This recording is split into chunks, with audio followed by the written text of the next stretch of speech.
Detroit Lions fans. So as you can see by the title of the video, in this video we will be recapping week 1, the first section of the Detroit Lions OTAs, and kind of giving you guys a look ahead into what we're going to be getting into. I'm going to be doing my offensive and defensive unit film breakdowns. So the Detroit Lions will be one of the teams on my radar that I'll probably do in the first section of teams.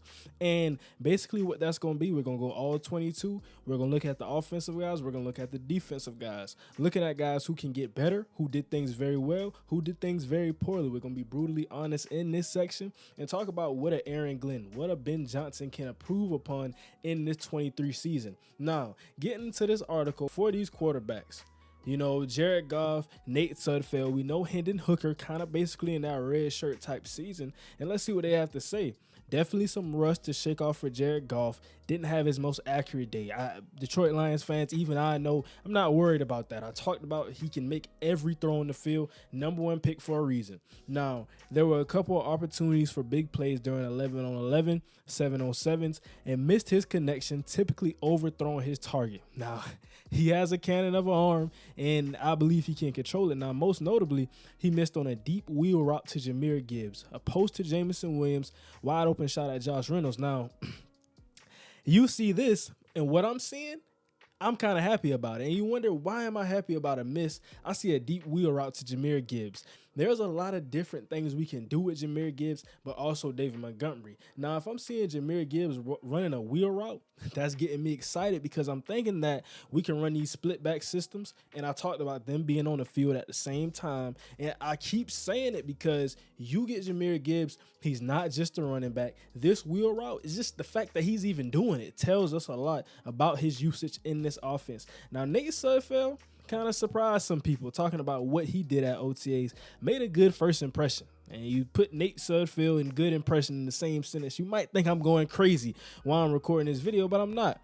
Navigated through the pocket well, stepping up several times to avoid pressure on the edges. That's good that we getting pressure on them edges. Also has decent arm strength and showed decent accuracy. Now, I do think, understand pajama party, everybody says it, but I do think this is a good indicator because while I don't think Jared Goff's injury prone, just knowing that it's a team that's trying to compete, trying to get into a deep playoff run, it's important to know you have that guy. You don't want to be, and especially with the new rule added into the NFL, we can have that third guy who doesn't take up the roster spot, kind of being that emergency quarterback guy. So I'm just wondering, how would that impact Hendon Hooker with the emergency quarterback situation, and what will, how would this affect the Detroit Lions? Because it's a team who wants to, and when you're playing those big games and you want to compete, you get in those moments, it's next man up. It's clicking. We can't be dependent on a guy who can't get the job done. Now, getting over to the running backs, Lions are taking it slow with Gibbs, and we saw that. Gibbs, with the ankle, I believe. Now, yeah, a low ankle sprain. We can see it right here. And this was his first day back, I believe, yesterday. Now, the back who made the biggest impression, Jermar Jefferson. Now, I think Craig Reynolds is the underrated guy in this running back room. Like I said, he got in that rotation with Jamal Williams. He got in a rotation with DeAndre Swift. And I think he's going to be a key player this year if you want to give Montgomery or Gibbs some rest. But Jermar Jefferson got a lot of work with the first team offense, and I had forgotten just how fast this kid is. He took one draw play the distance after eventually kicking it outside and barely outrunning Jack Campbell. Jack Campbell. Okay, I like to see that, though. Jack Campbell chasing full speed the entire way, pursuit levels, and Jack Campbell, if you're talking about the guys I'm excited for on this defense, and we get into this all 22, we're going to particularly talk about this linebacker play because it wasn't what I want to see last season. Now, tight end, Sane Gilstra, had the biggest play of the day, flashing his athleticism with a speedy route up the seam of the defense. Now, I talked about him, James Mitchell, Brock Wright, all of those guys. This is a good tight end collection group, and I'm expecting Sam Laporta, who I think is the most talented, to pop and get at the top of this group. And he didn't quite pop like he did at training camp, but like every rookie, he's going to be forced to work his way up the depth chart, and that's expected. So when I see these guys, not running with the ones, not having great days, it's okay because I'd rather you go to war with the pads on than turn up at a pajama party. Now, he started to flash at the end of the day, though, beating Anthony Pittman convincingly on a seam route during 7-on-7s. I really like this group. A group to watch for is those tight ends. Now, wide receiver, Amon-Ra St. Brown, we can expect him to do what he does. One of the best receivers in the entire league, not just the Detroit Lions. And notice that Williams has progressed as a route runner. Talking about Jamison Williams, I don't know if he put that in my head or not, but it was indeed very noticeable. His cuts look sharp. His speed is still unmissable. Nobody's missing that speed. Nah, nobody's missing that speed. I mean, Jamison Williams, he hasn't even really played a lot of snaps yet, and this is going into his second season, has the suspension. But I do think, even with, based on what I saw in college, I could put him in the top 5 fastest receivers in the NFL. I don't think nobody will look at me side-eye when I say that. And that said, he did drop the deep ball, could not pull down a contested catch that was thrown behind him after the deep shot. St. Brown pulled him aside and had a short talk with him. So this is just kind of an accountability thing, talking with your guys. One surprise standout, and this is the guy who I was looking at, Eastern Michigan, Dylan Drummond. And it's good to see that he's standing out. I mean, undrafted rookie getting on this team, making plays. For a stretch of 3 or 4 plays, he looked uncoverable. Now, he's playing with 3rd and 4th stringers, and you say that doesn't matter. It does matter, because when you play inferior competition, you want to show that they don't belong with you. And Dylan Drummond showing that he looks uncoverable. He doesn't belong with the 3rd or 4th group. So that's a guy to look out for. I'm going to watch some more film on him, and I think he can make his way up the depth chart, because I talk about the wide receiver room. Jamison Williams are not.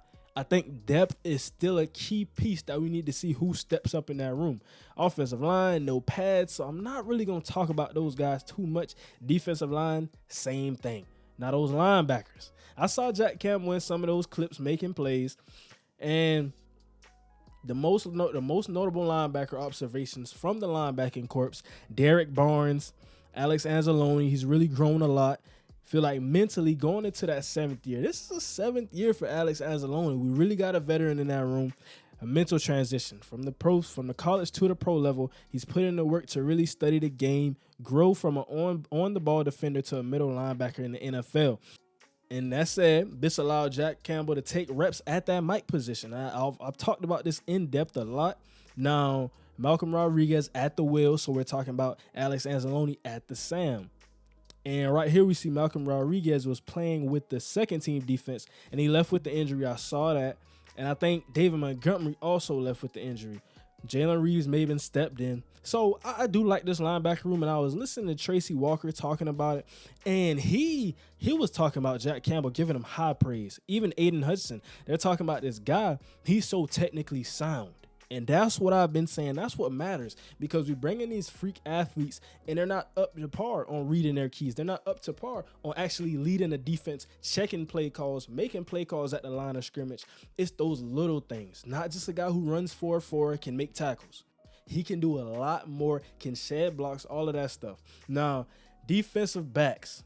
Now, I really like what I heard out of this group. And like I said, heard Tracy Walker's interview. He's pumped. He said, okay, CJ Gardner-Johnson, you came in this safety room. I'm still the leader, man. But the thing about it was, he said we're all leaders. Brian Branch can tell me, okay, I need to check my back pedal right here. Okay, maybe I need to get a different type of leverage right here. Maybe I need to get a different alignment, a different split right here. But I could also tell him that same thing. And that's the same thing with Ifeatu Melifonwu. He can come and tell him the same thing. So these guys are all holding each other accountable. But when it comes down to it, Tracy Walker is the leader. No man above all, but one guy has to keep the group in check. I think that's Tracy Walker, and I really like what I'm seeing out of this group. Seeing the camaraderie. He said, I'm a guy that likes to talk trash. CJ Gardner-Johnson likes to talk trash. So it's basically that same type of thing with those two. And I'm excited for that. Aaron Glenn. And then Aaron Glenn seeing right here, he's saying basically we're going to use Gardner-Johnson like they did with the Saints, which was predominantly at the nickel. Now, I'm interested to see that, because him and Brian Branch, I think they kind of match with each other.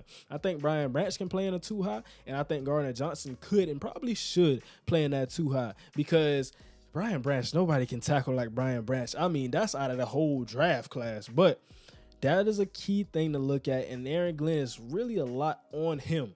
With all this talent, it's a lot on him. Now, we see some special teamers, one special teams drill. Can't get too much actual reps in special teams because, like I said, it is a pajama party. And before I get out of this, I want to talk about Aiden Hutchinson.